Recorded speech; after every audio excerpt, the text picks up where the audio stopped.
ipag-prepare day pa. And the anointing oil niya. Ano jay from Isaiah chapter 10 verse 27, it shall come to pass in the day that this burden shall be taken away from off the shoulder and his yoke from off thy neck, and the yoke shall be destroyed because of the anointing. Ano? So, very important the anointing, the oil. Yeah? Kasi ito pa ni Lord. The Mark chapter 6 verse 13, and he cast out many devils and anointed with oil many that were sick and healed them. No? So, as the Lord anoint the oil, dati mabal nga mangyari niya, dati this one will be used to heal sickness, deliver for deliverance sa mga tawag sa Ilocano, deliverance sa mga sasaniban, no? At ito ay because of the power of the Lord, no? As He anoint the oil, this will serve also to cleanse us. Amen. And before anything else, before we start, join me in a prayer that the Lord will anoint this oil. We will be praying for the blessing and sanctification of this oil, para pakalinisin po ng Panginoon. Because we don't know what is the spirit of the person who prepare of this one, and we don't want to transfer the spirit of the one who prepare of this material, this item. So, let us pray. In the name of our Lord Jesus Christ, I set this oil apart to be holy, anointing oil. Jesus, I thank you for going to the cross and bearing all our sins on your own body. This holy anointing oil speaks of the perfection of your finished work. I thank you that whatever this oil touches, the fullness of your grace, power, and healing virtue will flow. May it turn darkness into light, lack into abundance, sickness into healing. May it release your restoration, provision, and fullness into every situation. I pray that whatever this oil applies, it will bring glory, praise to your name.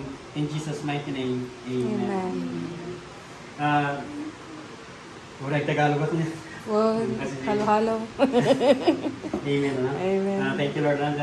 Now we will be proceeding, the dedication of this house, Siguro di nakasanayan tayo sa bali niya. But in Christian way, the Lord wants us to dedicate, yung ating mga tirahan, because the Lord will anoint it. Ito po yung gamit ng oil, as we dedicate the house. Ano ba yung significance ng bahay, The significance of house is it can provide shelter, Kaya every one of us needs shelter. Kaya ito po, the Lord provided the house, for us. And it provides safety, Di ba? Pag nasa tahanan tayo, sa sarili nating mga bahay, feeling natin we are safety, And it can provide security, And if we have, kung tayo po ay nasa sarili nating mga tahanan, ay talagang we feel that we are secured, Na parang walang makakagalaw sa atin.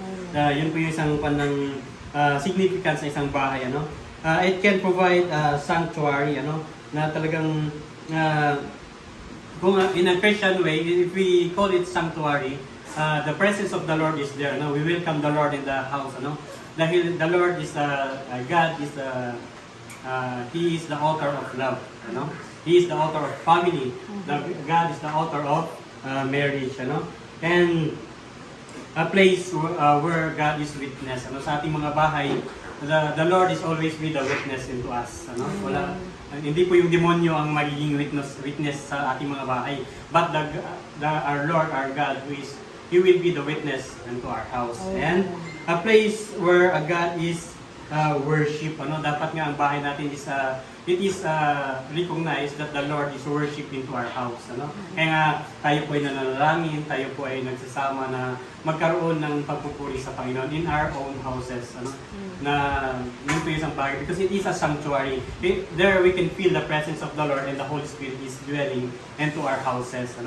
And what will transform, sabi niya dito, what will transform house into a home, Kung minsan kasi may mga bahay, na bahay lang siya, di ba?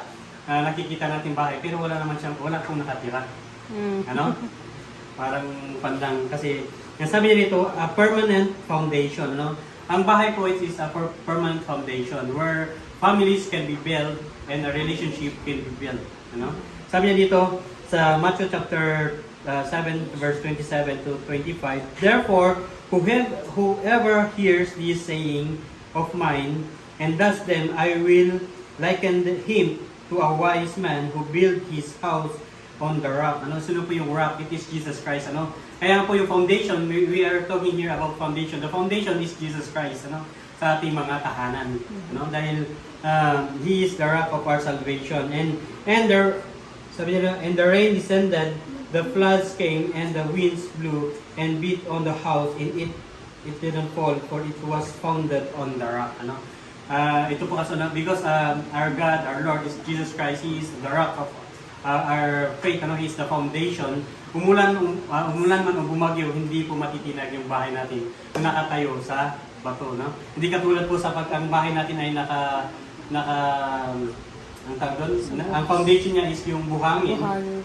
Umulan o bumagyo ay mawawasak po siya. No? And not like in the rock, na talagang matibay po. Yun po yung foundation. Ang isang bahay po, dapat ang foundation po ay ang Diyos. No?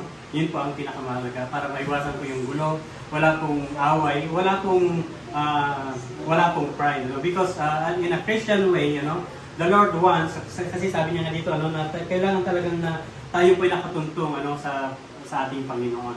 No? Because if the Lord is there, ano, maging may smooth po yung lahat. Ano? Even though marami pong babato yung kalabanan, if the foundation of this house, or it will be transformed into home because there is love in this house. Amen. Amen. Hindi po matatawag itong home kung mayroon pong away, mayroon pong pagkabahabahagi. Ano? Kumbaga, it's only a shelter. Shelter lang siya. No? Hindi mo siya matatawag na bahay o home para sa isang pamilya. No?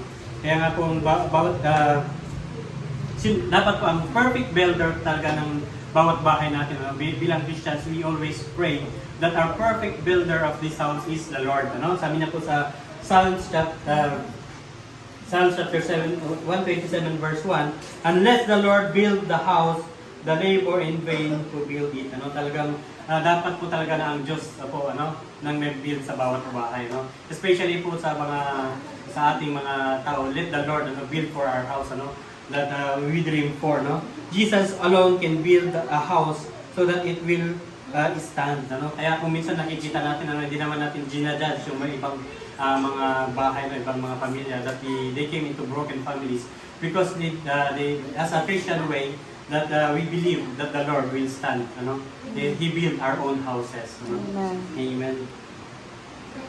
So, bawat mga nakatira, we all work with Him, in our Lord Jesus Christ, with the help of the Holy Spirit. Amen.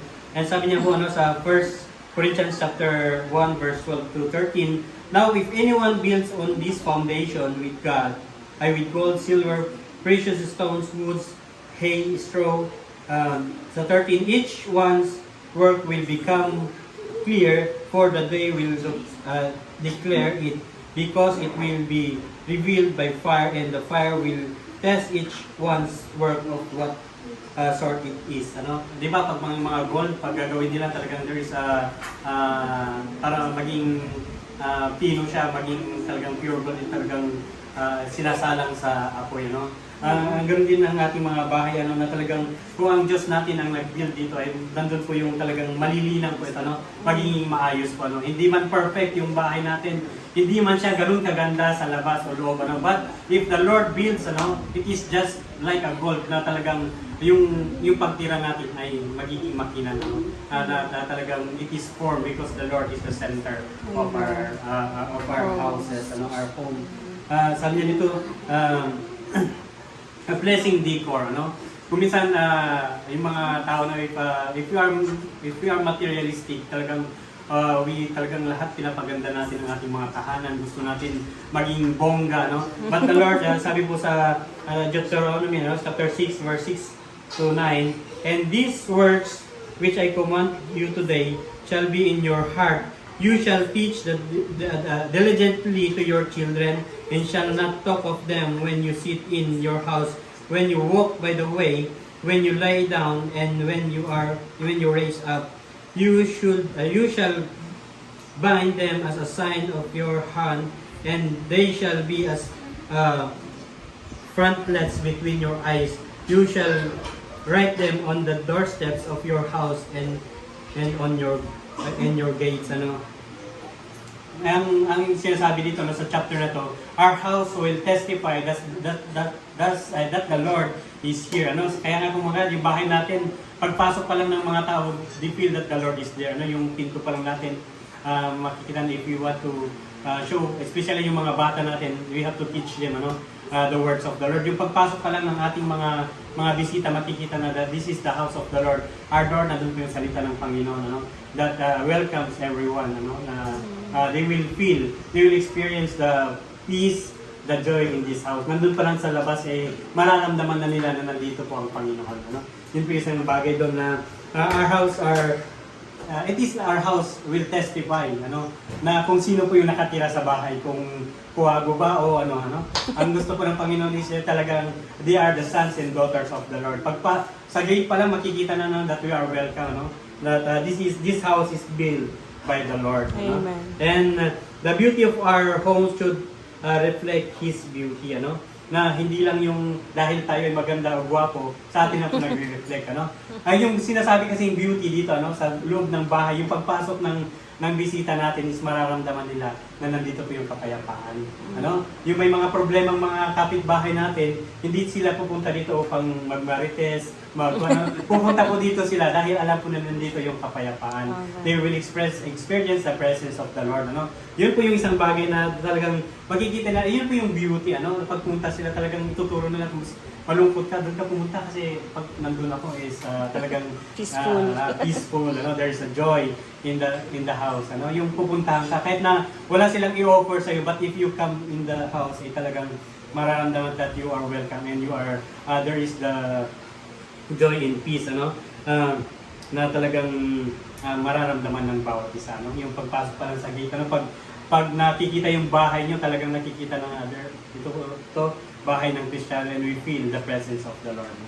Yung pagpasok nila dito, yung mga bata talagang they experience what they don't experience outside. Yun po dapat, na, kasi sabi niya, the works of our hands will testify, na yung pinto natin, pag natin, may salita po ng Panginoon, God is love, diba? Yung mga mighty lang, At dahil mahal po tayo ng Panginoon. Sige po, before we start dedicating this house,